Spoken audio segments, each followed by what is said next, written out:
weli ma isweydiisay inay jirto magaalo ka dhex dhismaysa magaalada Garowe waxaan rabaa maanta inaan idin soo tuso magaalada cusub ee aan idin sheegayo ee ka dhismaysa duleedka magaalada haddaba ina keena saaxiibayaal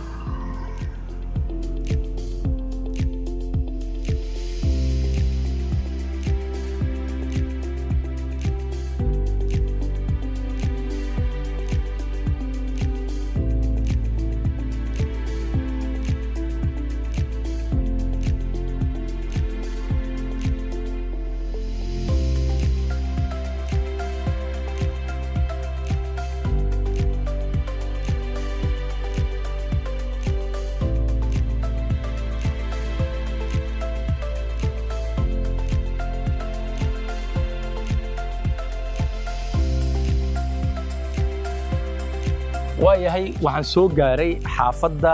Amal Village oo ay dhistay shirkadda Amal Real Estate guryahan iga dambeeya aad aragtaan waxa hore u iibsaday macaamil gabagaba ay marayaan waana loo diyaariyay kaliya waxa dhiman in furayaashooda lagu wareejiyo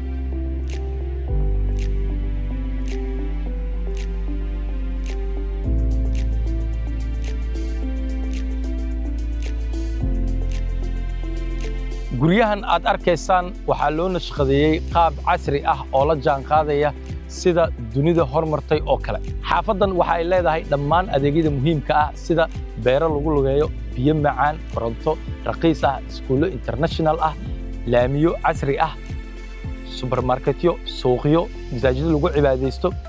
iyo goobo kale oo muhiim ah waxaana loogu talagalay dadka Soomaaliyeed ee qurbaha ka soo laabanaya inay halkan ka helaan nolol u dhiganta tii ay ku haysteen dalalka ay ku noolaayeen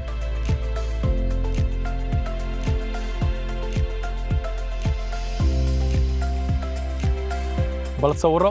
adigoo gurigaas degan galabtiina aad beertan quruxda badan imaanayso ku jimicsanayso ama aad ku dalxiisayso hawo fresh ahna aad ka helayso miyaysan ka fiicneen nolosha qurbaha ee aniguba aan ka imid haddaba adigan idaawanaya gurigaaga riyada waxa ku dhisaysa shirkadda Amal Real Estate oo waa ku diyaar la soo xiriir nambarada shaashada ku qoran oo iibso gurigaaga